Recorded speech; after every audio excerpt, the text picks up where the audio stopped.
স্বাগত। আজকে বাংলাদেশে আপনাদের সঙ্গে আছে আমি খালেদ মুহিউদ্দিন। ওভালে টসে জিতে ব্যাটিং এর সিদ্ধান্ত ছিল বাংলাদেশের। অস্ট্রেলিয়াকে 183 রানের টার্গেট দিয়েছে। বাংলাদেশ চ্যাম্পিয়ন্স ট্রফিতে টিকে থাকাটা এখন অনেকটাই, আমি জানি না। এসব নিয়ে আজকের আলোচনা খেলায় বাঁচি খেলায় মরি। কথা বলতে স্টুডিওতে আছেন জাতীয় দলের সাবেক ক্রিকেটার ইশতিয়াক আহমেদ, আছেন জাতীয় দলের সাবেক ক্রিকেটার মেহরাব হোসেন অপি, আছেন উপস্থাপক সামিয়া আফরিন এবং গীতিকার রবিউল ইসলাম জীবন। স্বাগত আপনাদের। আমি ইশতিয়াক ভাই আপনার কাছে জানতে চাইবো যে মানে অনুষ্ঠান শুরুর আগেও যেটা জানতে চাইছিলাম, 305 রান ইংল্যান্ডের সঙ্গে করেছিলাম বলে কি আমরা ধরেই নিয়েছি যে আমাদের 300 করতে হবে? আর্লি উইকেট যখন পড়ে গিয়েছিল তখন আমাদের কৌশল একটু পরিবর্তন করা দরকার ছিল কিনা? পুরো 50 ওভার খেলা, একটু টিকে থাকার চেষ্টা করা, টার্গেটটি একটু কমিয়ে আনার, আপনি কি মনে হয়? 300 রান করার মতোই কিন্তু টুর্নামেন্ট এখন পর্যন্ত খেলা দেখে যেটা বোঝা যাচ্ছে যে যেগুলো উইকেট যেটা ওয়ার্ল্ড কাপে খেলবে বেশিরভাগ উইকেটই কিন্তু 300 রান প্রডিউস করবে। যদি বাংলাদেশ ভেবে থাকে কিংবা যদি চিন্তা করে ছিল যে তাদের প্ল্যান যদি ছিল 300 রান করবে, আমার মনে হয় it was not out of context যে তারা 300 রান করবে, স্বাভাবিক, বিকজ খুব অনায়াসে 300 রান করেছিল প্রথম ইনিংসে। এবং যেটা কিছুক্ষণ আগে ওপি বলছিল that wicket is easier than the last one, আমিও তাই মনে করি। এবং বলছিল যে ইউজড উইকেট যদি খেলা হয় বাংলাদেশের জন্য ভালো, both in terms of bowling in terms of batting. আমার মনে হয় যে অস্ট্রেলিয়ান যে সিম বোলিংটা ছিল ওয়াজ এক্সেলেন্ট। ইনিশিয়ালি ব্যাটসম্যানরা বেশ কয়েকটা বল পরাস্ত হয়েছে এবং মিচেল স্টার্ক এবং জশ হেজেলউড আমার মনে হয় যে তারা একটু এক্সট্র্যাক্ট করতে পেরেছিল। জানি না আর্লি কোনো রকমের ময়েশ্চার এর কোনো এখানে ব্যাপার ছিল না, বাট তারপরে আমার মনে হয় যে we must give credit to the Australian bowler যে ইনিশিয়ালি যে বেশ কয়েকটা বলে কিন্তু পরাস্ত হয়েছিল। বেশ মানে ইনফ্যাক্ট সৌম্য সরকারকে মনেই হচ্ছিল যে কোনো সময় চলে যেতে পারে এবং ইমরুল কায়েসও কিন্তু খুব একটা সুবিধা করতে পারেনি। আমার মনে হয় যে ইট ওয়াজ অস্ট্রেলিয়ান ব্রিলিয়ান্ট বোলিং। সৌম্য সরকার যে 11টা বল খেলেছেন তার মধ্যে আসলে 2টি বলে তিনি হয়তো মাঝ ব্যাটে খেলতে পেরেছেন, 9টি বলই তিনি আসলে মনে হয়েছে যে তিনি এলোমেলো হয়ে গেছেন। যাই হোক, আমি একটু ওপির কাছে আসতে চাই। ওপি, আজকে কি দুটো পিচে খেলা হলো? একটি পিচে তামিম খেলেছেন, আরেকটি পিচে বাকি সবাই খেলেছেন? আসলে রানের পরিসংখ্যানটা দেখলে সেরকমই মনে হয়, কারণ তামিম একাই কিন্তু লড়ে গিয়েছেন, কিন্তু উইকেট কিন্তু অতই খারাপ। তামিমকে খেলতে দেখে কিন্তু অত কষ্ট করছেন তামিম সেটি মনে হয় নাই। ইউকের কন্ডিশন অনুযায়ী আপনি এই ধরনের উইকেটে, আর আমি 100% কনফার্ম যে আপনার যেহেতু আইসিসি টুর্নামেন্ট এবং আইসিসি প্রতিটা ম্যাচেই কিন্তু আমার কাছে মনে হয় যে যেহেতু একটা বিরাট বড় একটা এখানে বাণিজ্যিকরণের একটা ব্যাপার থাকে, তো উইকেট ব্যাটসম্যানদের জন্যই থাকবে এবং প্রতিটা ম্যাচেই আমরা যদি লক্ষ্য করি 300 ঊর্ধ্ব রান কিন্তু হচ্ছে। যদিও কিনা আমরা আজকে লাস্ট ম্যাচ আমরা 300 ঊর্ধ্ব রান করেছিলাম, কিন্তু আজকে করতে পারিনি। আমাদের ব্যাটিং ব্যর্থতা অবশ্যই এখানে। আর যদি আমার উইকেট যদি এতই মানে খারাপ থাকতো বা বল এতই সুইং করতো, তাহলে তামিমকে কিন্তু আমরা 95 স্কোর করতে দেখতামও না। তো আমার কাছে মনে হয় যে তামিম যেভাবে খেলেছে, যদি তার মতো করে অন্য কোনো ব্যাটসম্যান যদি তাকে সহযোগিতা করে যেত, যেরকম সাকিব কিছুটা একটা পার্টনারশিপ দিয়েছিলেন, তো এরকম আমাদের টপ অর্ডার থেকে নাম্বার 8 পর্যন্ত কিন্তু এখন আমাদের ব্যাটসম্যান, তো এখান থেকে আরও দুজন ব্যাটসম্যান যদি আরও কন্ট্রিবিউশন করতে পারতেন তামিমের সাথে 50 রানের একটা পার্টনারশিপ বা 60 রানের একটা পার্টনারশিপ, তাহলে হয়তো বা আমরা 250-র কাছাকাছি হয়তো যেতে পারতাম। কিন্তু আমি যেটি মাথায় যেতে চাইছি যে ওপি, আপনি ওপেনার ছিলেন, এর আগের ম্যাচে 305 রান করার ফলে আমাদের ব্যাটসম্যানদের মাথায় একটি বড় রান করার চাপ আগে থেকে নিয়ে নিয়েছিলেন কিনা তারা? আমার কাছে মনে হয় না, কিন্তু আজকে যেটা আমার কাছে যেটা, এটা আমার ব্যক্তিগত মতামত, যে গেম প্ল্যানে হয়তো এরকম ছিল যে প্রথম 10 ওভারে আমরা কোনো উইকেট হারাবো না, 40-45 রান যেটাই স্কোর বোর্ডে আসুক সেটাই আমরা গ্রহণ করে নিব, এরকম একটা তাদের খেলা দেখে মনে হয়েছে। আর সৌম্য সরকার আর আমি বলবো যে one run batsman Imrul Kayes, তাদের দুজনের খেলা দেখে মনে হয়েছে তারা একটা খোলসের ভিতরে আছে, তো সেখান থেকে বের হতে পারেনি তারা দুজন। অপরদিকে যদি তামিম ইকবাল এবং সাকিব আল হাসানের কথাই যদি বলি, সাকিব আল হাসান কিন্তু উইকেটে এসে কিন্তু চমৎকার একটা স্কোয়ার কাট করে কিন্তু চার মেরেছেন।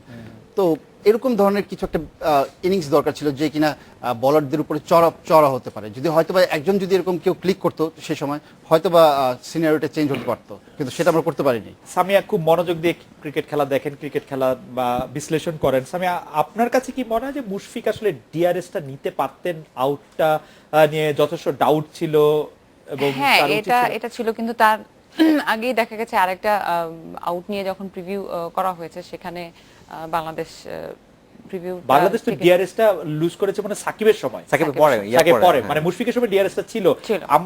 আপনার কি মনে হয় যে মুশফিকের ডিআরএসটা নেওয়া উচিত ছিল বা নিলে বাংলাদেশের খেলা, যেহেতু মুশফিক একটু নিতেই পারতো?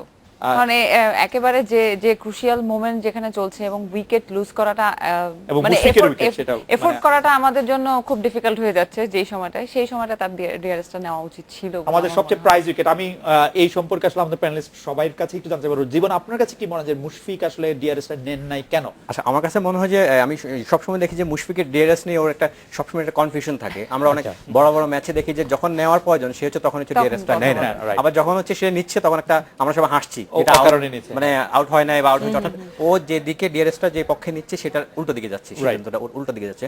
আমার মনে হয় এই জায়গাটাতে ওর অনেক বেশি মনোযোগ দেওয়া উচিত। অর্থাৎ এরকম একটা পয়েন্টে যে এরকম একটা জিনিস মাথায় আছে, আমার মনে হয় যে মুশফিকের মাথায় ছিল না যে একটা ডিআরএস আছে বা এটা নেওয়া যায়, Yeah. না হলে তাহলে আমার মনে হয় সে হয়তো এটা নিত।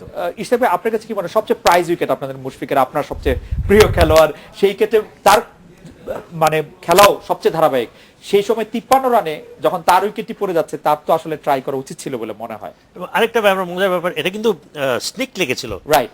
তো সবচেয়ে ভালো তো তার জানা সে কথা। জানে যে আমার আমার মনে হয় sneak থার্ড লাগবে। আম্পায়ারের রেফারেল এবং আমার আর কারো কাছে ঠিক কথা বলেছে, ওর হয়তো ওর মাথায় ভুলেই গেছে। ছিল না। কেন সেই ক্ষেত্রে তামিমেরও ফিল করলো না কেন, কিংবা কোন রকমের সে টের পায়নি, হতে পারে। হতে পারে, কিন্তু তারপরেও আমার মনে হয় যে সবার যে প্রশ্ন যে কেন নিল না, ইয়েস, নাথিং টু লুজ, নিতে পারতো অবশ্যই। ওপি, আপনার কাছে কি মনে হয় যে মুশফিক আমার কাছে যেটা মনে হয় যে বলটি গিয়ে আঘাত আনে কিন্তু তার পিছনের পায়ে, ডান দিকে পায়ে আঘাত আনে, তো তখন মনে হয় সে হয়তো বুঝতে পারেনি যে না, মানে তখন ব্যাটে কানায় বলটা লেগেছে, কিন্তু পিছনের পায়ে লাগার কারণে আমার কাছে মনে হয় তিনি যথেষ্ট মাঠের আম্পায়ার যেহেতু out দিয়েছে। আউট দিয়েছেন এবং ব্যাটে লেগেছে, এটা না বোঝার কি আছে? উইকেট কিপারের কিন্তু বোঝা উচিত ছিল। আমি জীবনের সাথে একমত। মাথায় ছিল না মুশফিকের, আসলে আমার কাছে মনে হয় যে এরকম একটা যে সেই ডিআরএস ক্ষেত্রে আছে। সেই ক্ষেত্রে তামিমেরও মাথা ছিল না বলতে হবে, কারণ সেই ক্ষেত্রে তো তামিম হয়তো তাকে বলতে পারতো। তামিম তো তাকে বলতে পারতেন। তামিম হয়তো বলা নাই, এই কারণে যে মুশফিক যেহেতু ব্যাট করছিল, মুশফিক এটা ভালো বুঝতো বা ভালো জানতো, বুঝতে পারতো। ও যেহেতু এটা বলটা খেলেছে। সামি, আরেকটি বড় কনসার্ন আমাদের সাকিব আল হাসান, তার মানে উনার খেলা দেখে আপনার কি মনে হচ্ছে? আমি যেন মনে হচ্ছে যে সাকিব কিছুটা অফ ফর্মে আছে। অফ ফর্ম, ঠিক আছে, ক্লাসিক প্লেয়াররা ফিরে আসেন, কিন্তু ওর ফিরে আসতে একটু বেশি সময় লাগছে, বেশি সময় লাগছে। এটা আমাদের মানে বাংলাদেশ টিমের জন্য কিন্তু এখন অনেক বেশি এক্সপেন্সিভ হয়ে যাচ্ছে এই ফিরে আসার যে সময়টা নেওয়া হচ্ছে, বিকজ এত বড় একজন অলরাউন্ডার থাকতে আমাদের কিন্তু এই যে আজকে যে আপনি যেটা বললেন যে মনে হচ্ছে যে দুটো পিচে খেলা হচ্ছে, তামিম এক জায়গায় খেলছে এবং অন্য সব প্লেয়াররা আরেক জায়গায় খেলছে, একজনও নাই যে তামিমকে সঙ্গ দিতে পারে বা তার সাথে একটা পার্টনারশিপ করতে পারে। তো আমরা কিন্তু ছোট কোনো পার্টনারশিপও দেখিনি আজকে। যখন সাকিব আসলো তখন একটু আশার বাতিটা আসলো যে হ্যাঁ ঠিক আছে করতে পারবে কিছুক্ষণ থেকে, বাট এগেইন এবং সাকিবের আরেকটি ব্যাপার, এলবিডব্লিউ হওয়াটা এটা কিন্তু এক্সপেক্টেড ছিল না ওই সময়। আরেকটি ব্যাপার হচ্ছে সাকিব আল হাসান যে একজন বলার, উনি যে 10 ওভার বল করবেন তার কোটা ওই দিন মাশরাফি পূরণ করাতে পারেনি। বলার সাকিবকে আমরা অনেক মিস করছি। মিস করছি। খালিদ ভাই, আমার কাছে মনে হয় এই ব্যাপারটা নিয়ে সেটা হচ্ছে যে আগে আমরা বলতাম সাকিব একাই দুইজন, অর্থাৎ সাকিব কিন্তু বোলিং এ 10 ওভার করে দিচ্ছে, ব্যাটিং এ 50 60 70 80 বড় একটা স্কোর করতেছে। তো এখন যেটা হচ্ছে, আগে হচ্ছে 11 জনের বাংলাদেশ মানে সাকিব সহ 12 জন, সাকিব খেলা মানে 12 জন, এখন হচ্ছে 11 জনের বাংলাদেশ মানে 10 জন, অর্থাৎ সাকিবকে আমরা মনে হয় যে কোনো কিছু ব্যাটিং নাই, বোলিং নাই, সবকিছু মিলে বা আমরা আসলে পাচ্ছি না। তো আমার মনে হয় এটা একটা বড় ধরনের একটা ল্যাকিং। লাস্ট টানা কয়েকটা ম্যাচে সে যেহেতু রান করতে পারতেছে না, উইকেট নিতে পারতেছে না, আমার মনে হয় এটা অনেক বড় ধরনের একটা ল্যাকিং হয়ে যায়। ইশতাক ভাই, ব্যাটিং এ অফ ফর্ম আসতে পারে, বোলিং এ সাকিব যা ট্রাই করতেছিল তার কোনোটাই হচ্ছে না, এর কারণ কি বলে আপনি মনে করেন? আমি যদি সর্বশেষ ইংল্যান্ডের খেলার কথা বলি, যে ও যেখানে বোলিং করছিল, ওর যেটা সবচেয়ে বড় অস্ত্র বা ড্রিফটার, যেটা ড্রিফট করে আসলে পায়ে লাগবে বা গেট দিয়ে চলে যাবে, সেটা হচ্ছিল না, এটার কারণ কি হতে পারে? আমার মনে হয় প্রাণপণে ওভারঅল একটা কনফিডেন্সের ব্যাপার স্যাপার। যখন অলরাউন্ডারের কথা আমরা বলি, অলরাউন্ডার কিন্তু যখন ব্যাটিং ভালো করে অটোমেটিকলি বোলিং এর ক্ষেত্রে গিয়েও তার সেই কনফিডেন্সটা হেল্প করে, এন্ড ভাইস ভার্সা। যেহেতু সাকিব আমরা কোনোটাতেই তাকে দেখছি না। আমার আরেকটা জিনিস যেটা মনে হয় যে সাকিবের আসলে বল করাটা, অপোনেন্ট টিম কিন্তু তার স্ট্রেংথ গুলো অলরেডি কিন্তু রিড আউট করে ফেলেছে এখন, যেহেতু কম্পিউটারাইজ সবকিছু, সো তার কি ফর্মে কোন ফর্মে বল করতে পারে আমার মনে হয় সবার সেটা রপ্ত করে ফেলা। তো সেই কারণেই কি আমার মনে হয় যে এটা একটা খুব জনপ্রিয় কথা যে অ্যানালাইসিস করে ফেলা, কিন্তু আমরা কিন্তু দেখছি ইমরান তাহির যথেষ্ট ট্রাবল দিচ্ছেন ব্যাটসম্যানদের। রবিচন্দ্রন আশ্বিনকেও এত সহজে রিড করা যাচ্ছে না, এমনকি রবীন্দ্র জাদেজাও আসলে একদিক দিয়ে একটুখানি দ্বিমত পোষণ করবো সামির কথা, এই জন্য যে সাকিবের এক্সট্রাঅর্ডিনারি কোনো কিন্তু কিছু নাই, যে যেটাকে রিড করে বলস উইথ হিজ ইন্টেলিজেন্স, ওর কিন্তু বাড়তি কোনো বাক সময়ের কিংবা সাথে সাথে কোনো বল করে। ফ্লাইট কিংবা কিছু। কিছু না, অনেক কিছু মিলিয়ে কিন্তু তার বোলিং, এবং সেটাই আমার মনে হয় যে ব্যাটসম্যানরা he keeps the batsman guessing always. ওর যেহেতু যেমন মুস্তাফিজ কিন্তু 5টা 6টা ধরনের ডেলিভারি আছে, বাট সাকিবের আমার মনে হয় overall I think Specific it's করা হিজ যায় না আসলে। Experience and his intelligence. আমার মনে হয় ওয়ার্ল্ড ক্রিকেটে I would rate him as one of the most intelligent অবশ্যই। বোলার। আউটস্ট্যান্ডিং কোনো কিন্তু কিছু নাই, মানে স্পেশাল কিছু নাই, বাট বড় টার্ন নাই, বড় very, very উল্টা intelligent ডেলিভারি cricketer। নাই, মানে তারপরও ওপি কি মনে করেন সাকিব আসলে আমি সামির সাথে একমত। অপোনেন্ট আমার কাছে মনে হয় যে খুব ভালো করে তাকে ওকে স্টাডি read করে করছে ফেলেছে আলাদা করে। অলরেডি, এবং সাকিবের কিন্তু খুব বেশি কিন্তু ভ্যারিয়েশন নাই। Exactly. সাকিবের একটাই কিন্তু অস্ত্র, সেটা হচ্ছে যে ড্রিফট, যেটা তিনি করতে পারেন, এবং সেই ড্রিফট বলটাই আমার কাছে মনে হয় যে অপোনেন্টরা সেটা খুব ভালোভাবে স্টাডি করেছে, এবং সেটাই তারা অপেক্ষায় থাকে কখন ড্রিফটটা করবে এবং কখন তারা ডিফেন্ডটা করবে সেটা। ওকে অপি ভাই, আপনি আমাকে একটু সাহায্য করেন যে অপোনেন্ট হলে আমার ড্রিফটারটা বুঝেছে, কিন্তু আমি শর্ট পিচ কেন দিচ্ছি? দেখুন, বোলাররা কিন্তু অনেক সময় দেখা যায় যে উইকেট না পেলে কিন্তু অনেকটাই কিন্তু বিরক্ত হয়ে যায়, তো তখন কিন্তু তারা অনেক কিছু কিন্তু মানে এক্সট্রা কিন্তু ট্রাই করে। তো আমার কাছে মনে হয় যে যেহেতু অফ স্পিন বলার হোক বা লেফট আর্ম স্পিনার বলার হোক, তো তখন কিন্তু তারা কিন্তু ডিপ স্কোয়ার লেগ এবং ডিপ মিড উইকেট নিয়ে কিন্তু বলিং করে। অনেক সময় কিন্তু তারা ট্রাই করে যে না, উইকেট পাচ্ছি না, একটা শর্ট বল যদি করি, যদি হয়তো ব্যাটসম্যান পুল শট খেলে দেয়, তাহলে একটা ক্যাচ হওয়ার সম্ভাবনা থাকে ডিপ মিড উইকেট বা স্কোয়ার লেগে। তো এই ধরনের ক্ষেত্রে আমার কাছে মনে হয় যে বলাররা শর্ট বোলিং করে থাকে, কিন্তু এই টুর্নামেন্টেতে দেখছি যে আমরা কিন্তু অতিরিক্ত মাত্রায় কিন্তু একটু বেশি শর্ট বল করে আমাদের ফেলছি। লেংথে মানে বোলিং এ আমাদের লেংথে এত বড় সমস্যা কিন্তু আমি দেখি নাই, কারণ হচ্ছে যে সবাই শর্ট বল করছেন, মাশরাফি শর্ট বল করছেন, রুবেল শর্ট বল করছেন, স্পিনার শর্ট বল করছেন, পার্ট টাইমাররা এসে শর্ট বল করছেন, মানে এটার কারণ কি এই হতে ধরনের পারে? আচ্ছা, আমার কাছে যেটা মনে হয় যে আসলে কন্ডিশনটার সাথে আমরা এখনো খুব ভালোভাবে মানানসই করে নিতে পারিনি, আমার কাছে যেটা মনে হচ্ছে। এই কারণেই বলবো যে আমরা যদি সাবকন্টিনেন্ট উইকেটে যদি যখন খেলি বা আমাদের হোম কন্ডিশনে যখন খেলি, তখন কিন্তু উইকেট কিন্তু একেবারেই ফ্ল্যাট থাকে। তখন কিন্তু আমরা সবসময় বল কিন্তু ম্যাক্সিমাম বলে আমরা 3/4 লেন্থ বল করি। আর যদি এই 3/4 লেন্থ বল যদি আপনি ইউকে কন্ডিশনে করতে যান, সেটা হয়ে যায় শর্ট বল। রাইট। তো আমার কাছে মনে হয় যে এই কন্ডিশনের সাথে আমরা খাপ খেয়ে নিতে পারছি না, এই কারণেই ম্যাক্সিমাম ডেলিভারি আমাদের শর্ট হচ্ছে। সামিয়া থেকে একটি প্রশ্ন শুরু করতে চাই, যেটি আমি সবার কাছে জানতে চাই। নাম্বার 3 স্পট, একটা সময় এটা ঠিক হয়ে গেছিল যেটা সাব্বিরের জন্য, একটা সময় তারও আগে এটা মাহমুদুল্লাহর জন্য ঠিক ছিল। But এখন ইমরুল কায়েস কি খেলছে। মানে আমার ইমরুল কায়েস নাম্বার 3 বা নাম্বার 3 স্পট নিয়ে আসলে কি আমরা একটু এখন পর্যন্ত চলছে, কারণ আমরা দেখা যাচ্ছে যে সাব্বিরকে এটা কাইন্ড অফ আমার কাছে মনে হচ্ছে এক্সপেরিমেন্টাল একটা পজিশন হয়ে গেছে, যেটা নিয়ে সবসময় এক্সপেরিমেন্ট চলছে। 3 নাম্বার 4 নাম্বার পজিশনে কে খেলবে। সো ইমরুল কায়েস এখন আছে, উইচ ইজ ফাইন। আমার কাছে মনে হয় যে this is good, correct, if I am not wrong. আমার কাছে যেহেতু তার খেলার একটু সুযোগ তৈরি করে দেওয়া, একটু লম্বা সময় সে খেলতে পারে। ইমরুল কায়েস জীবন কি মনে করেন যে আমাদের নাম্বার 3 স্পট কি আসলে? আমার কাছে মনে হয় যে নাম্বার 3 এর বেসিক যে প্রবলেম যেটা, সেটা হচ্ছে মাহমুদুল্লাহ রিয়াদ যখন খেলছিল নাম্বার 3 তে ভালোই ছিল, কিন্তু মাঝখানে যখন রিয়াদ কন্টিনিউ করতে পারছিল তখন সেখানে সাব্বিরকে আনা হয়, এবং সাব্বির তখন ফর্মে ছিল। আচ্ছা, সাব্বিরের নাম্বার 3 তে যে সমস্যা, সেটা হচ্ছে সাব্বির কিন্তু মেরে খেলতে পছন্দ করে, অর্থাৎ সাব্বির কিন্তু 4 বা 6 নিয়ে কিন্তু রানগুলা করে। তো নাম্বার 3 তে এসে সাব্বির অনেক ডট বল হয়ে যায়, অর্থাৎ ওই সময়টাতে ফিল্ডাররা যখন কাছে থাকে, সে কিন্তু ইচ্ছা করলে 4 মারতে পারে না, আর মারলে তা কিন্তু উপরে মারতে হবে, তখন কিন্তু আবার ইজিলি 4টা হয়েও যায়। তখন সাব্বির যখন 8-10টা বল একসাথে ব্লক করে বা রান নিতে পারে না, তো সে কিন্তু একটা অস্থির হয়ে যায়। তো এই জন্য সে আমার মনে হয় রানটা সে কন্টিনিউ করতে পারতেছে না, এটা এক ধরনের প্রবলেম। আপনি মনে করছেন যে নাম্বার 3 স্পটে ইমরুল কায়েসই ঠিক আছে? না, ইমরুলের যেটা প্রবলেম, ইমরুল হচ্ছে আমরা যখন 2015 ওয়ার্ল্ড কাপে দেখেছি, ইমরুল 3টা ম্যাচ খেলেছে, 9 রান করেছে। তো আমার মনে হয় যে ওই কন্ডিশনে আমার কাছে ইমরুলকে কখনোই আমার কাছে ফিট মনে হয় না। আমার কাছে মনে হয় যে ইমরুলকে এই যে পরপর 2টা ম্যাচ আবার খেললাম, কিছু কিছু ম্যাচে তো ইমরুলকে দেখা গেছে যে হি প্রুভড হিমসেলফ। ইমরুল যখন ভালো করে, ইমরুল দেশেই ভালো করে। আপনি দেখবেন যে ইমরুলের বড় যে স্কোরগুলো এবং 70-80-100 এর যে রানগুলো, এগুলো কিন্তু দেশের মাটিতে। ওই কন্ডিশনে আমি ইমরুলকে কখনোই দেখিনি যে এই ধরনের বড় একটা স্কোর নিউজিল্যান্ড সফরে গিয়ে অবশ্য টেস্টে একটি আমাকে ভালো- যদি জিজ্ঞেস করেন, আমি Okay. মনে করি যে Imrul Kayes perhaps one of the technically best batsman, compact player, এবং যদি 3 নম্বরের অপশন হয়, কোনোভাবে সাব্বির আসে না ইমরুলের আগে। আচ্ছা, yes, Imrul against certain oppositions এখানে top quality bowling, seam bowling, Imrul আপনার Shabbir Rahman is not expected, because সে তো হচ্ছে ডাউন দি অর্ডার প্লেয়ার। এখন এই টপ কোয়ালিটি বোলিং এগেনস্টে আমার মনে হয় যে to expect him to go and deliver in number 3 আমার মনে হয় ইজ নট রাইট। আমার কাছে মনে হচ্ছে, এবং I feel personally Imrul Kayes is because he is an opening batsman. আপনার অপশন যদি দুইটার মধ্যে কেউ যদি থাকে, অটোমেটিক চয়েস আমরা ইমরুল কায়েস। আপনার কাছে এই জায়গাতেই ফিরে আসছি, কিন্তু ইমরুল কায়েসকে আপনি টেকনিক্যালি কারেক্ট বলছেন, মানে আমি ব্যক্তিগত মনে করি যে he is one of the ওকে। এই বিষয়ে আমরা আরেকটু শুনবো যে মানে আমাদের বেস্ট ব্যাটসম্যান যেহেতু মুশফিকুর রহিমের নাম্বার 3 এ খেলা উচিত কিনা, এখান থেকে আবার শুরু করবো। বা ইমরুল কায়েস সম্পর্কে যদি আরো কিছু বলেন, আমরা একটা বিরতি নিয়ে ফিরছি।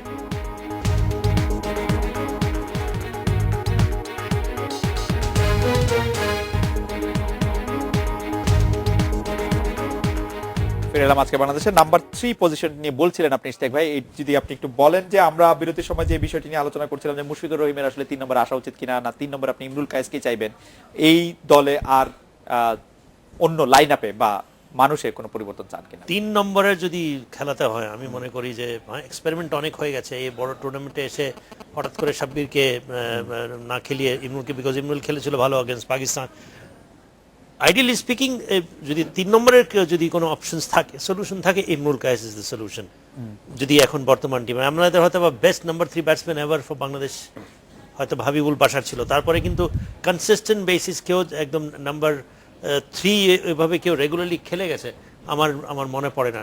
Number 3 has always been a place যেখানে নাকি আপনার মানে আইডিয়াল একজনকে খোঁজা হচ্ছে। এখনো আমরা যদি টেস্ট ক্রিকেট দেখি মমিনুল হক, কিন্তু সেও দেখবেন আপনার আস্তে আস্তে সেও he will go into the wilderness, কারণ তার প্রতি আমি মনে করি যে হয়তো একটুখানি অন্যায় ইনজাস্টিস হচ্ছে। তাকে ওয়ানডেতে তাকে খেলানো উচিত। এবং আমরা যদি নাম্বার 3 যদি আদৌ যদি আমাকে খুঁজতে হয়, আমার মনে we don't have to go very far. আমার মনে হয় মমিনুল হককে সময় এসছে যখন will have to give him opportunity. ওই খেয়াল থেকে বেরোতে হবে that he is just a test player, যেটা ইমরুল কায়েসের ক্ষেত্রেও ছিল। তাকে মনে করা হতো যে সে কেবলমাত্র নাকি টেস্ট প্লেয়ার, বাট আমি মনে করি Imrul Kayes even is a good T20 player. তো ওই খেয়াল থেকে যেদিন আমরা বেরোবো তখন এবং যাদের মধ্যে সেই নাম্বার 3 হওয়ার যে উপকরণ যেগুলো যদি থেকে থাকে, আমার মনে হয় we should persist with them instead of trying to many experiments. OP number 3 number 3 পজিশনটা সত্যি মানে মিউজিক্যাল চেয়ারের মতো অনেকটাই।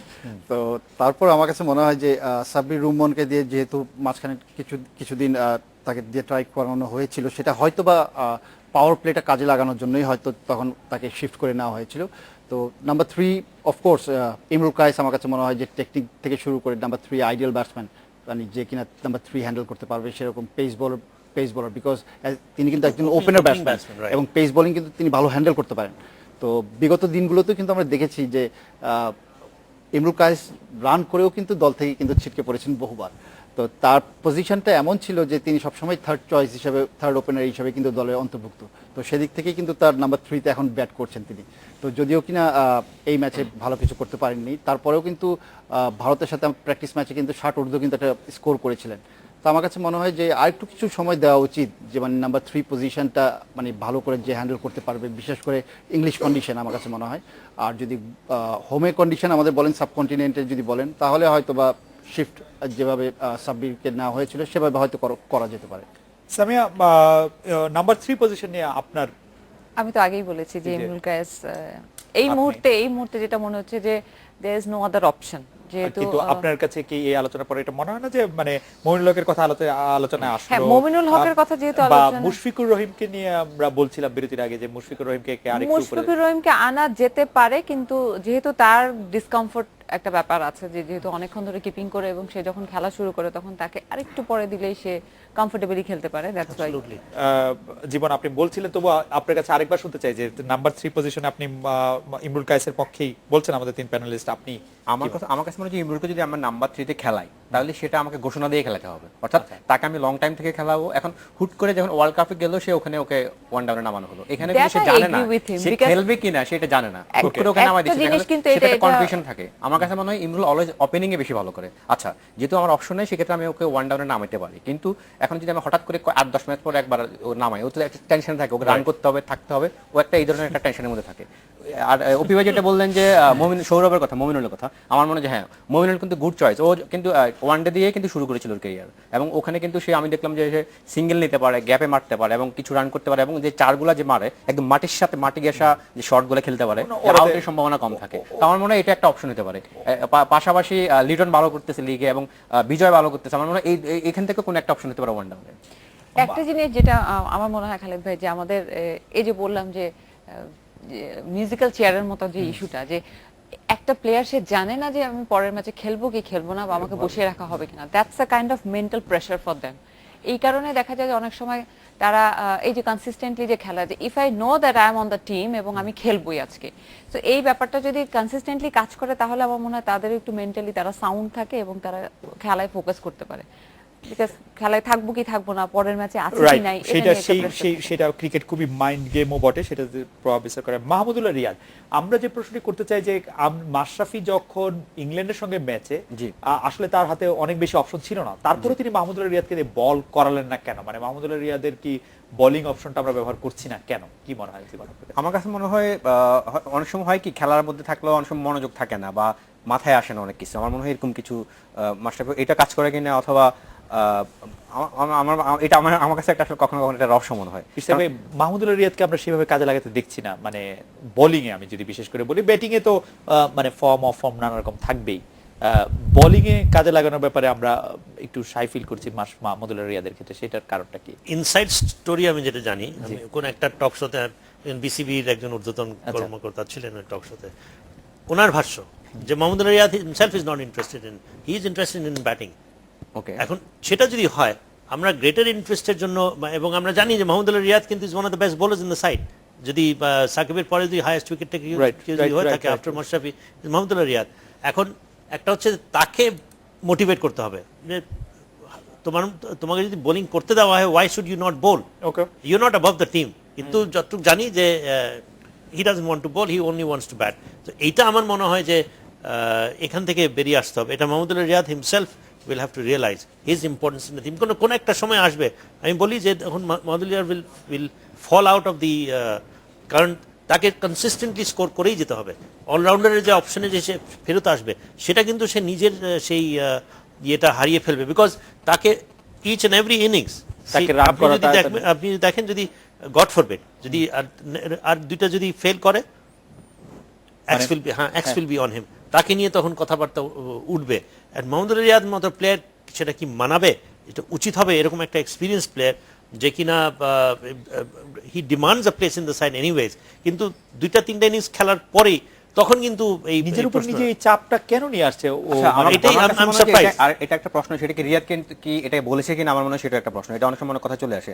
আপনি দেখবেন যে বিপিএল এ বা ঘরোয়া লিগগুলোতে কিন্তু রিয়াদ কিন্তু ক্যাপ্টেন থাকে, নিজে বল করে, এবং বিপিএল বা দেশের বাইরে যে পিসিএল ও কিন্তু রিয়াদের আমরা বোলিং দেখেছি দুর্দান্ত, এবং সে একটা ওভারে বা দুইটা ওভার ম্যাচ ঘুরিয়ে দিয়েছে। না বিপিএল এর কথা তো বিপিএল, উনি ক্যাপ্টেন থাকেন। ইশতাক ভাই যেটি বলছিলেন, মাহমুদুল্লাহ রিয়াদ বাংলাদেশ জাতীয় দলের হয়েও কিন্তু অনেক ম্যাচ উইনিং পারফরম্যান্স আমি করেছেন সেটাই বলছি। বল হাতে। হ্যাঁ। ওপি কি মনে হয় যে ওকে মানে এটা কি তার আগ্রহ নাই সেজন্য আমরা তাকে কম? আমার কাছে মনে হয় যে টিম ম্যানেজমেন্ট থেকেই তাকে একটু বেশি এনকারেজমেন্ট করা উচিত, যে তিনি বল হাতে, যেহেতু বিগত দিনগুলোতে কিন্তু যখন উইকেট বোলার মেইন বোলার যখন উইকেট পাচ্ছেন না, তখন কিন্তু মাহমুদুল্লাহ এসে কিন্তু উইকেট তুলে দিয়েছেন। তো আমার কাছে মনে হয় যে টিম ম্যানেজমেন্ট যদি তাকে একটু এনকারেজমেন্ট করেন এবং নেটে যদি রেগুলার বেসিস যদি তাকে বল করার সুযোগ সুবিধাটা দেন, আমার কাছে মনে হয় যে তিনি আত্মবিশ্বাসটা ফিরে পাবেন যে ম্যাচে গিয়ে আমি বল করতে পারবো।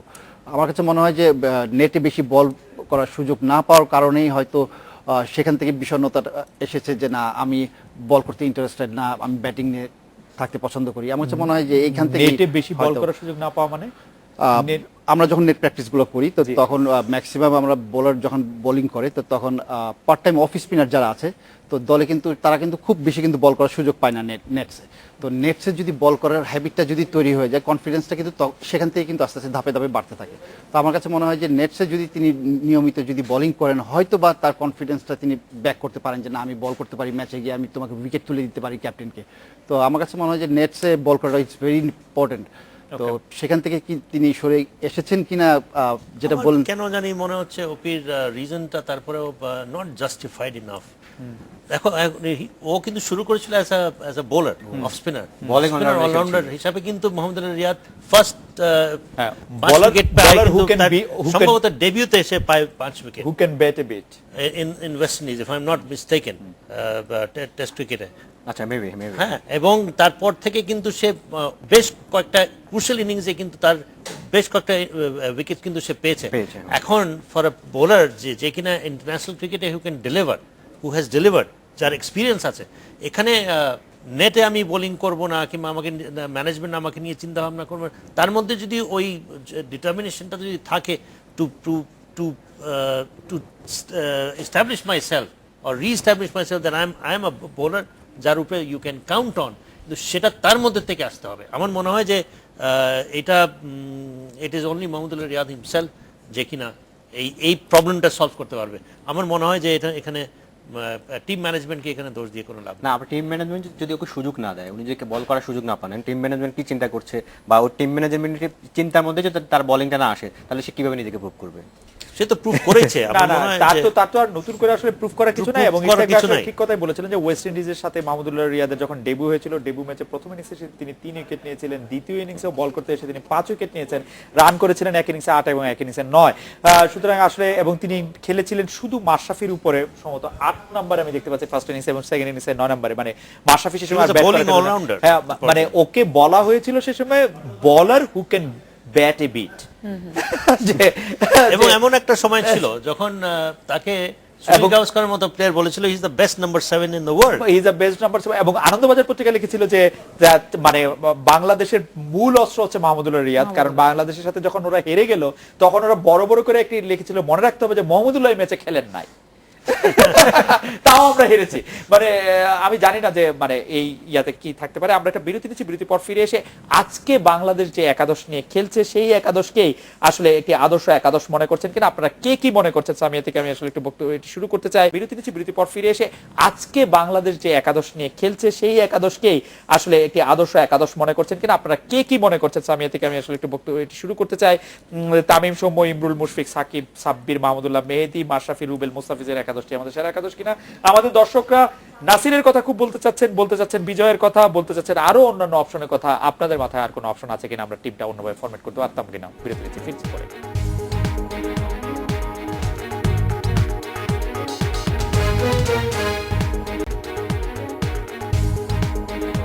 ফিরে এলাম আজকে বাংলাদেশে। সামিয়া, আপনার একাদশ, আপনি এই একাদশ নিয়ে খুশি কিনা? আপনি এই একাদশে কোনো পরিবর্তন চান কিনা? এটি ঠিক আছে কিনা, আপনি কি মনে হয়? আসলে এত বড় বড় বিজ্ঞ লোকজন থাকতে আমার এখানে কথা বলাটা খুব একটা সাজে না, বাট যেটা বারবারই উঠে আসছে, আপনি বলছিলেন যে নাসিরের থাকাটা আমাদের আসলে টিমে, যেটা আমার মনে হয় যে অলরাউন্ডার প্লেয়ার বাড়ানো একটু দরকার। এবং শুরুর দিকে যদি বলি তামিম, সৌম্য, ইমরুল কায়েস, মুশফিক, এরা সব ঠিক আছে, কিন্তু হ্যাঁ মিরাজও ভালো পারফর্ম করছে, রুবেল করছে, তো এখানে আসলে আমার মনে হয় নাসিরকে একটু দরকার ছিল। সেটা বলাটা একটু, না মানে আপনি তো 12 জন খেলাতে পারবেন না। না 12 জন আমি খেলা, কিন্তু আমি কাকে বাদ দিব সেটা নিয়ে, আপনি কাউকে বাদ দিতে এত পলিটিক্যালি কারেক্ট থাকলে হবে না। আপনি বলেন যে আপনি মিরাজকে চান না নাসিরকে চান, ব্যাপারটা কিরকম? মাশরাফিকে চান না নাসিরকে চান? এটা এখন যেটা মেহেদী মিরাজকে আমার মনে হয় যে তার আরো জায়গায় আরেকটু খেলানো। পরে তাকে সুযোগ দেওয়া যেতে পারে, নাসিরকে খেলানো যেতে পারে, কারণ আমরা কিন্তু শুরুতে দেখেছি নাসির খেলেছেন। ওকে, আপনার একটি চেঞ্জ যে নাসির হোসেনকে আপনি চাচ্ছেন মেহেদী হাসান মিরাজের জায়গায়। আর রবিউল ইসলাম জীবন, আপনার? আচ্ছা, আমি হচ্ছে এই ম্যাচের ঠিক আগের যে ম্যাচটা ছিল জি। সেটার একাদশটা আমার পছন্দ হয়নি। আমি জাস্ট একাদশটা দেখার আগে, মানে বাংলাদেশ যখন 305 করলো, এর আগে আমি ফেসবুকে একটা পোস্ট দিয়েছিলাম যে আমরা কি আজকের ম্যাচে মিরাজ অথবা তাসকিনকে খেলাতে না, পারতেন? তাসকিন না, সানজামুল। মিরাজ অথবা সানজামুল কোনো একজনকে মিস করলাম কিনা, জাস্ট আমি স্কোয়াডটা দেখার পরেই আমি এই পোস্টটা করেছিলাম আর কি। তো আমার কাছে যেটা মনে হয়েছিল যে আমি যদি, ওখানে ছিল ব্যাটিং পিচ, ওখানে আমার ব্যাটসম্যান একজন কম হলেও কোনো প্রবলেম নাই, কারণ এখানে ব্যাটিং পিচ রান হবে, ওখানে আমার বোলিং এর শক্তিটা বাড়ানো দরকার। সেখানে আমার মনে হয় সেই ম্যাচটাতে আমরা যে বলটা করেছিলাম একজন বোলার আমরা কম নিয়েছিলাম। তো আজকে আমি যে স্কোয়াডটা দেখেছিলাম, আমার কাছে আজকে মনে হয়েছিল আমার যদি তামিম যেহেতু ভালো করছে, সৌম্যকে যদি আমি খেলাই, ওর প্রতি আমার বিশ্বাসী থাকে, আমি আরেকজন ওপেনারকে আমি ওয়ান ডাউনে খেলাবো না। আমি অবশ্যই আজকে ম্যাচে মোসাদ্দেককে নিতাম। এবং আজকে যে বাংলাদেশ 182 করেছে এবং একটা 10 নামছে ব্যাটিংয়ে, তো মোসাদ্দেক হচ্ছে এই টাইপের প্লেয়ার যে আপনার এরকম ধ্বংসস্তূপ থেকে আপনাকে বের করে নিয়ে আসবে। এবং মোসাদ্দেক সবসময় 70-80 যে স্কোরগুলো করেছে ন্যাশনাল টিমের পক্ষে এবং আপনার লিগে বা অন্যান্য যে খেলায়, ও কিন্তু যখন টিম খারাপ করে তখন কিন্তু সে বেশি ভালো করে। আমি অবশ্যই মোসাদ্দেক আজকে নিতাম। আপনি হচ্ছে মোসাদ্দেককে খেলাতেন, ইমরুল কায়েসকে খেলাতেন। ইশতিয়াক ভাই, আপনার একাদশ? আমার মনে হয় টিমটা ঠিকই আছে। আমি এখান থেকে এই টিমের মধ্যে খুব একটা, নাসিরের কথা যেহেতু এসছে, ইয়েস নাসির আমার মনে হয় যে খুব বেশি দিন নাই যখন he'll come back to the team, এবং একটা হেলথি কম্পিটিশন কিন্তু হচ্ছে। নাসিরের কথা বারে বারে উঠছে, নাসিরের মতো কিন্তু যে ধরনের ইউটিলিটি প্লেয়ার, এরকম মিরাজ আছে, মাহমুদুল্লাহ রিয়াদ আছে, মোসাদ্দেক আছে, ইউনো বাট 4-5 প্লেয়ার্স আমাদের কিন্তু এই ধরনের।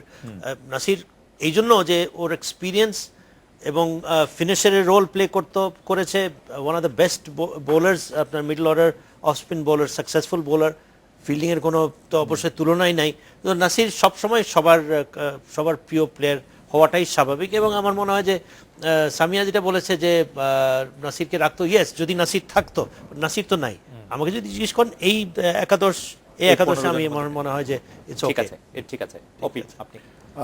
আমি অবশ্যই লাস্ট ম্যাচের দলটাই চাইতাম, যে মিরাজের জায়গায় আমি মোসাদ্দেককে চাইতাম। এই কারণেই চাইতাম যে একটি ব্যাটসম্যান যদি আমি বাড়িয়ে নিয়ে খেলি, আমরা এই টুর্নামেন্টের শুরু যখন করলাম এখন পর্যন্ত কিন্তু একমাত্র south African leg spinner Imran Tahir এবং ইন্ডিয়ার অফ স্পিনার আশ্বিনকে ছাড়া কিন্তু আর কোনো স্পিনারকে কিন্তু আমরা দেখিনি যে দাপটের সাথে বল করে যাচ্ছেন বা খুব বড় বড় টার্ন পাচ্ছেন উইকেট থেকে, সেটাও কিন্তু দেখিনি। তো আমার কাছে মনে হয় সেদিক থেকে বিবেচনা করলে আমি অবশ্যই মোসাদ্দেককে রাখতাম ইনস্টেড অফ মিরাজ। আপনি মোসাদ্দেককেই রাখতে চাইছেন, মানে ইংল্যান্ডের সাথে যে খেলাটি খেলছিলেন সেটা থেকে সেই একাদশটাই আমি চাচ্ছি না। আমরা এবার বলারের কথা আসি। আমি ইশতিয়াক ভাইকে থেকেই শুরু করতে চাই। ইশতিয়াক ভাই, আপনি কি মনে করেন আমাদের বলাররা, পেসাররা বিশেষ করে, আমি যদি ক্যাপ্টেনকে দিয়ে শুরু করি, আপনার পছন্দ মতো বা আপনার মন মতো বোলিং তারা করতে পারছেন কিনা? রেজাল্টের কথা আমি আসছি না। মাশরাফি, রুবেল এবং মুস্তাফিজের খেলা আমরা দেখেছি, তাসকিনকে আমরা এখনো দেখি না এই টুর্নামেন্টে। তারা আপনার পছন্দ হচ্ছে কিনা তাদের? এই ইন্টার সিরিজ আমার মনে হয় ফাস্ট বোলারদের মধ্যে রুবেলই কিছুটা হলেও বোলিং করতে পেরেছে ঠিক মতো। আদারওয়াইজ এই সিচুয়েশনে কোনো হেল্পফুল কন্ডিশনস এখনো পাইনি। আমাদের বোলাররা কিন্তু একেবারে ওই মানের না যে মানের আমরা যদি অন্যান্য দলে দেখি। 145 প্লাস বোলার্সের মধ্যে একমাত্র আপনি রুবেলকে কিছুটা ধরলেও ধরতে পারেন, otherwise Mustafiz exceptional type of bowler, সেও কিন্তু এখনো আমরা খুব একটা এফেক্টিভনেস তার দেখিনি। এই উইকেটে যদি খেলা হয় ইউ নেভার নো, কারণ এই উইকেটটা ইউজড উইকেট বলছে, এই উইকেটে যদি কিছুটা হলেও যদি গ্রিপ পায়, আমার মনে হয় যে আজকে আমরা মুস্তাফিজকে দেখতে পারবো টু ডেলিভার যেটা সেটা যে করতে পারে। আদারওয়াইজ আমার মনে হয় যে ওরকম কোনো আজকে মাশরাফি পারফরম্যান্স কেউই করতে পারেনি। আজকে মাশরাফি অবশ্য দিনের প্রথম ওভারটি করার জন্য মুস্তাফিজের কাছেই বল তুলে দিয়েছিলেন। তিনি প্রথম ওভারে 7 রান দিয়েছেন, মাশরাফি এসে 1 রান দিয়েছেন। 2 ওভারে 8 রান, 2.1 ওভারে আসলে 2.2 ওভারে 9 রান, এরকম খেলা চলছে। বাংলাদেশের বোলারদের সম্পর্কে আপনাদের তিনজনের কথা একটু শুনতে চাই। আমরা একটা বিরতি নিয়ে ফিরে আসি। আসলে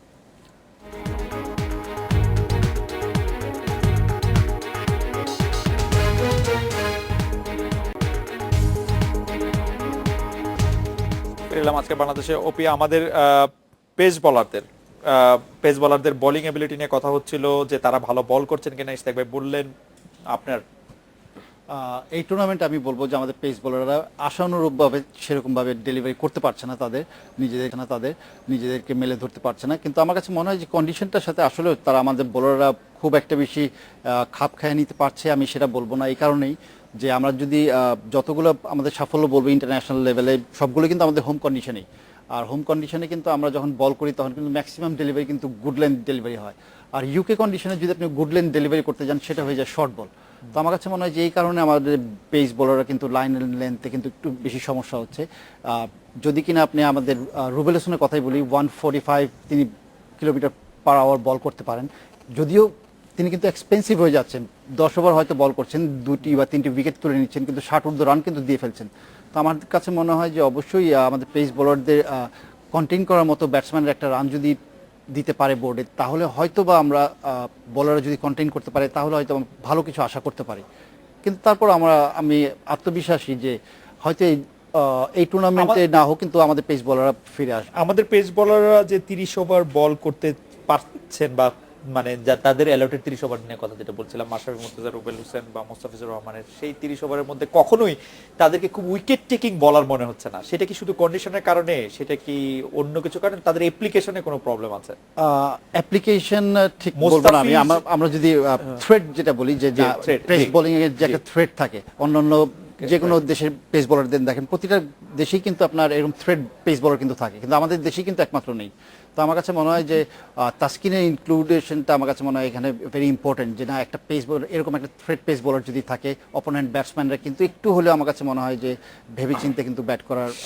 তাসকিনকে কি আপনি মানে আপনি 4 পেসার খেলাতে চান নাকি রুবেল? এই কন্ডিশনে আমি অবশ্যই 4 পেস বোলার নিয়ে খেলতে চাই। অবশ্যই আমি 4 পেস বোলার নিয়ে খেলতে চাই। যাই হোক, এটা নিয়ে ইশতিয়াকের সাথে আবার পরে কথা হবে। আমি সামি আপনার কাছে জানতে চাই যে আমাদের পেস বোলারদের যেটা হচ্ছে ওপি যেটা আসলে শুরু করলেন, যেটা ক্রিকেটের ভাষায় অনেকটা বলা যে পেস বোলিং এর কামড়, আমরা আসলে কোনো পেস বোলারের মধ্যে এটা আমি অপি ভাইয়ের সাথে একেবারে একমত। কারণ এবারের যে উইকেট আমরা দেখছি, ওখানে উইকেট কন্ডিশনটা কিন্তু এতটাই ফ্ল্যাট, ওখানে কিন্তু পেস বোলাররাই অ্যাডভান্টেজ পাচ্ছে।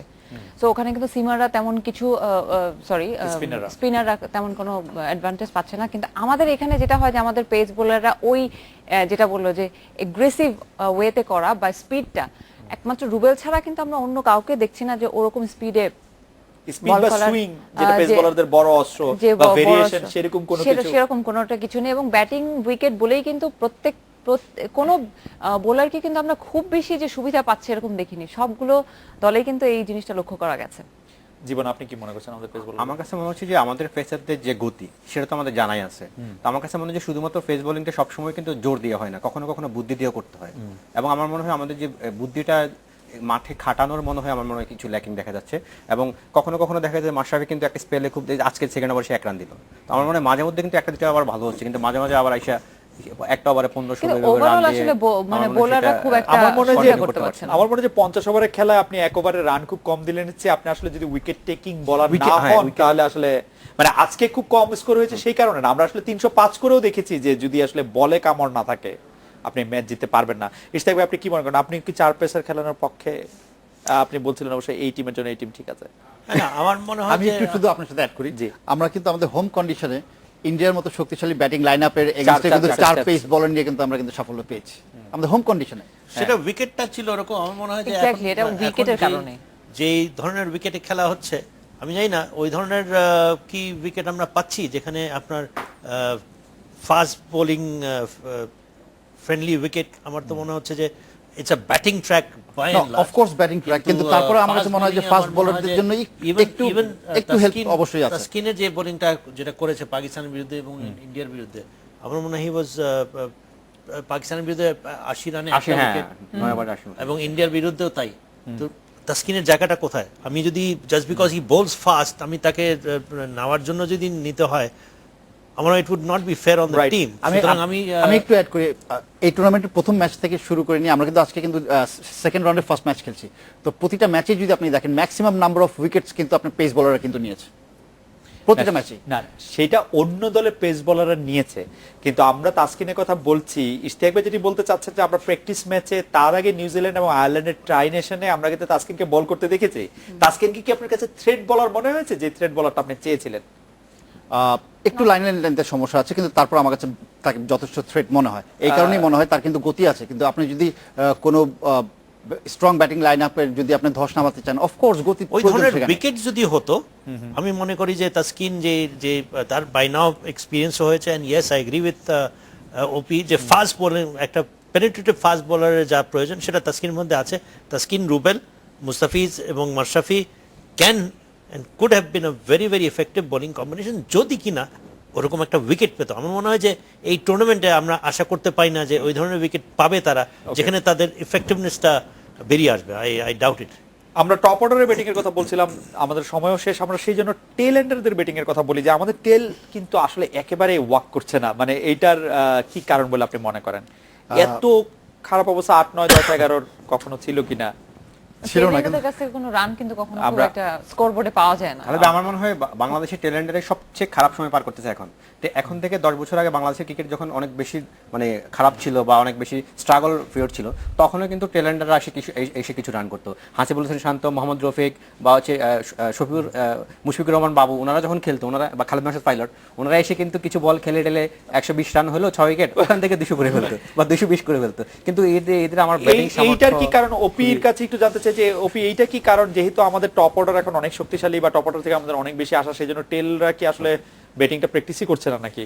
কারণ আমরা দেখছি যারা ভালো টিম, ইংল্যান্ড বলে, অস্ট্রেলিয়া বলে, নিউজিল্যান্ড বলে, এমনকি ইন্ডিয়া বলি, তাদের টেল কিন্তু বেশ দেখুন টেল এন্ডার পর্যন্তই আসলে ব্যাটসম্যান নাম্বার 8 পর্যন্ত কিন্তু আমাদের ব্যাটসম্যান। আমরা যদি এর আজকের ম্যাচটা যদি বাদ দেই তো অন্যান্য ম্যাচগুলো যদি দেখেন 50 ওভার ম্যাচ আমরা কিন্তু নাম্বার 8 ব্যাটসম্যান পর্যন্ত গিয়ে কিন্তু আর নাম্বার 9 ব্যাটসম্যানের কিন্তু নামতে হয় না। হয়তো মাঝে সাঝে আমরা মাশরাফিকে পর্যন্ত নামতে দেখি, ইভেন আমরা মুস্তাফিজকে, রুবেলকে কিন্তু খুব কম সময় কিন্তু নামতে দেখি। তো আমাদের ব্যাটিং লাইনআপটা স্ট্রং করার কারণেই কিন্তু মানে এরকম তারা হয়তো ব্যাট করার সুযোগ পাচ্ছে না, এই কারণেই কিন্তু মানে এরকম মনে হচ্ছে। কিন্তু তারপরে আমি বিশ্বাস করি যে আমাদের যে ব্যাটিং লাইনআপ আছে হয়তো বা আজকের ম্যাচটি বাদ দিলে সামনের দিকে হয়তো আমরা এগিয়ে যেতে পারবো। সামিয়া, আমি আপনার কাছে যেটা জানতে চাচ্ছিলাম যে শেষে এসে রান অনেক দ্রুত বাড়িয়ে নেওয়া সেই ক্ষমতা বাংলাদেশে কয়জনের আছে বলে আপনি মনে করেন? শেষ দিকে এসে যেটা হয় যে আমাদের খেলার ক্রুশিয়াল যে স্লগ ওভারে তখন দেখা যায় যে যেই আমরা প্রত্যেক খেলাতেই এটা লক্ষ্য করেছি যে আমরা স্লগ ওভারেও রানটা খুব একটা বাড়াতে পারি না। সেই সময় দেখা যায় যে হয়তো স্লগ ওভারে আমরা এসে হয়তো 35 বা 36 এই পর্যন্ত রান নিতে পারি, বাট যেই সময়টা দরকার খুব ক্রুশিয়াল যে হয়তো রান রেটটাকে বাড়িয়ে নেওয়া, সেইটাই। ওই স্ট্রেংথটা আমাদের এখন পর্যন্ত ডেভেলপ করছে না, এটা একটা ফ্রাস্ট্রেশনেরই কারণ। জীবন, আপনার সাথে বর্তমান খেলোয়াড়দের সম্পর্ক অনেক ঘনিষ্ঠ, আমাদের 30 সেকেন্ড আছে। তারা মাঝখানের যে সময়টা, সেই সময়টাকে কাজে লাগিয়ে কনসিস্টেন্ট 5-6টি সিঙ্গেল বার করার ক্ষেত্রে ব্যর্থতার পরিচয় দিচ্ছে অনেকটা, সেটির কি কারণ? আমার কাছে মনে হয় যে ওই যে সুযোগ পাওয়ার যেটা বললেন, আর হচ্ছে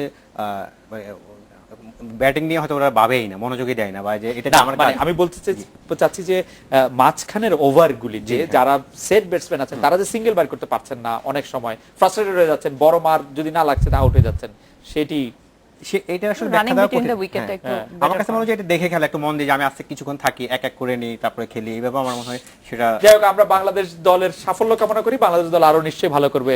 ইশতিয়াক ভাই, অপি ভাই, সামিয়া, জীবন, আপনাদের অনেক ধন্যবাদ। এই ছিল আজকে বাংলাদেশে দেখা হচ্ছে আগামীকাল এই সময়। শুভরাত্রি।